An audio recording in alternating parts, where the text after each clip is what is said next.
My wife texted from Vegas, just married my coworker, you're pathetic, BTW. I replied, cool. Then I blocked her cards and changed the house locks. Next morning, police were at my door. I, 34 male, got the text at 2:47 a.m. on a Tuesday. My wife Linda, 31, was supposed to be at a work conference in Vegas. The message included a photo of her and William, her coworker, holding up marriage certificates outside some tacky chapel. The full text read, just married William, been sleeping with him for 8 months. You're pathetic, BTW. Your limp dick energy made this so easy. Enjoy your sad little life. I stared at my phone for maybe 30 seconds. Then I typed back one word, cool. Before she could respond, I got to work. See, Linda might have been sneaky about her affair, but she was terrible at managing finances.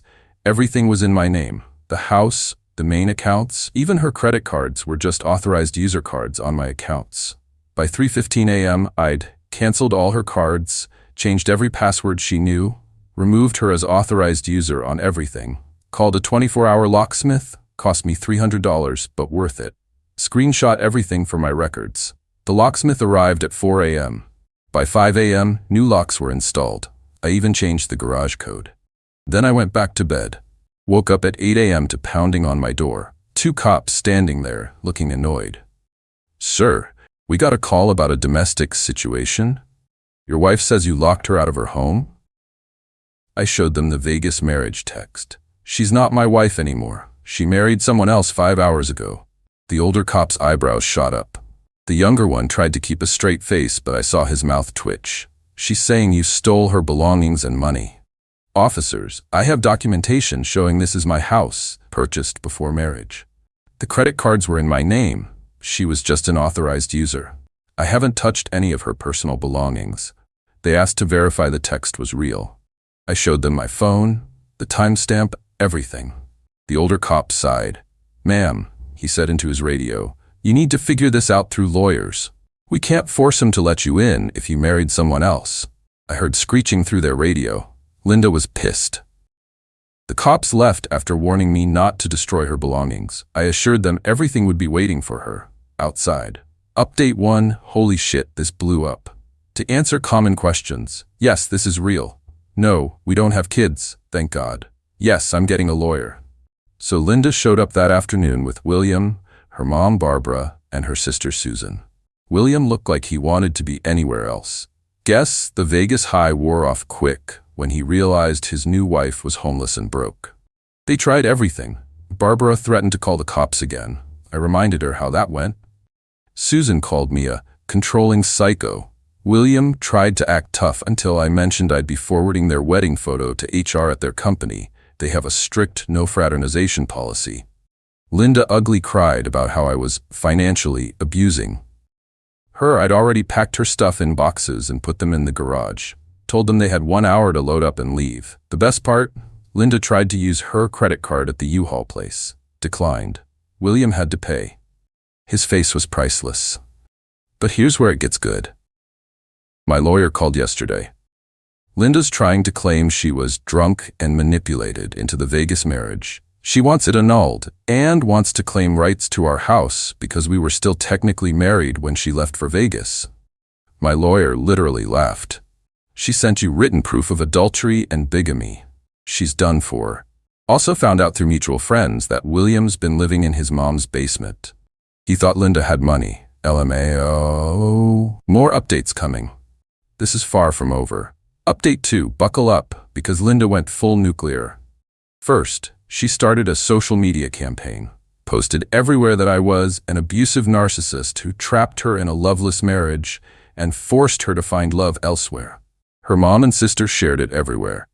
Some of our mutual friends actually believed it. But Linda forgot one thing.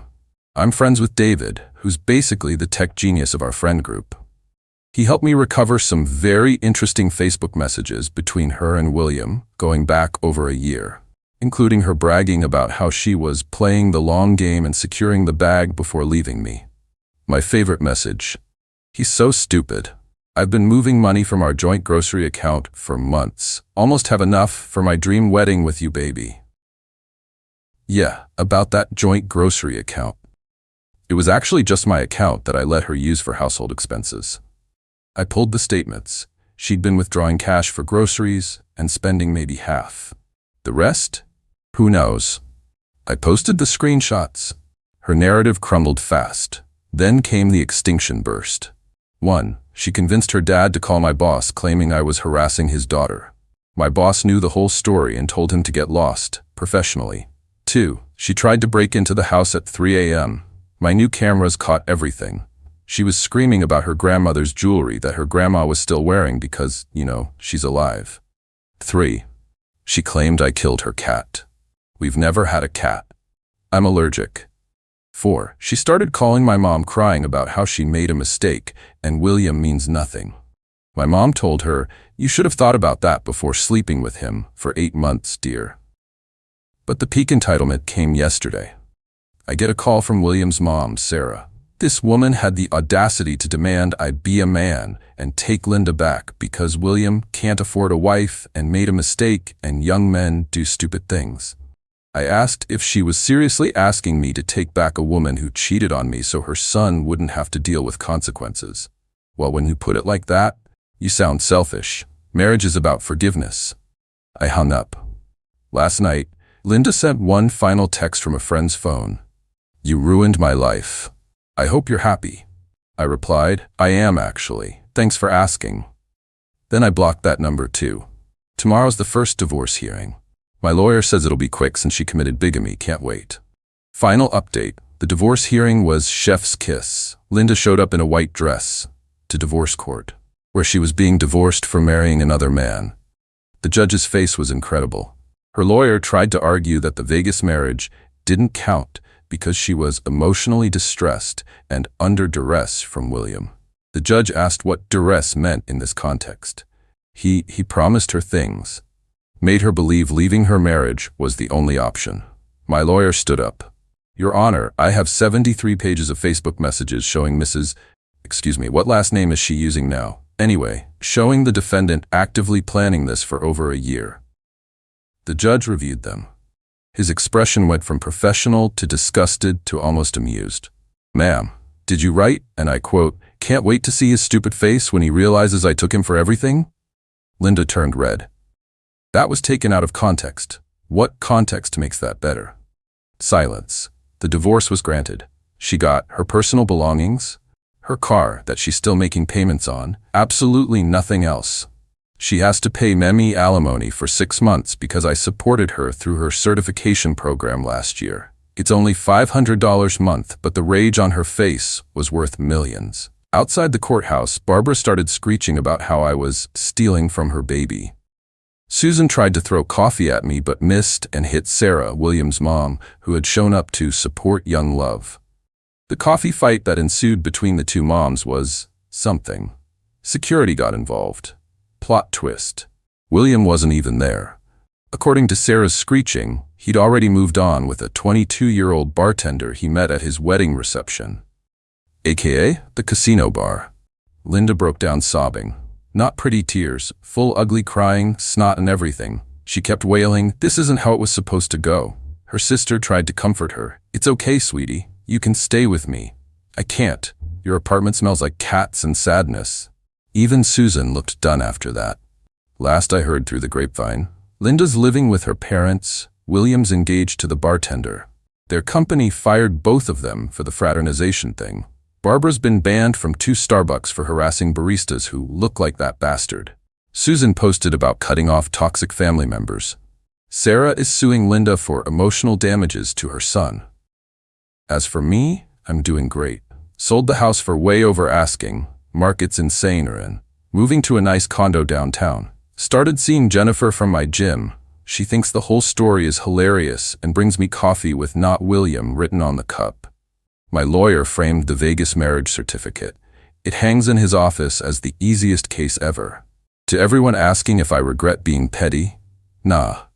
She played stupid games and won stupid prizes. The only thing I regret is not seeing the red flags sooner. Like when she said her ex was crazy for changing his Netflix password after she cheated. Should have known. Thanks for following this wild ride. I'm gonna go live my best life now. P.S. Linda, if you're reading this, and I know you are because you're obsessed with Reddit, William's mom called you a gold-digging succubus at her book club. Just thought you should know. Cool? Cool. Edit. Since some of you are asking, yes, this is 100% legal where I live. No, I didn't break any laws. Removing an authorized user from my accounts isn't theft. Locking my house isn't illegal. Die mad about it. Edit 2. Stop DMing me asking if Jennifer is single. She's not. We're very happy. Also, stop asking for Linda's social media. Let's not go there.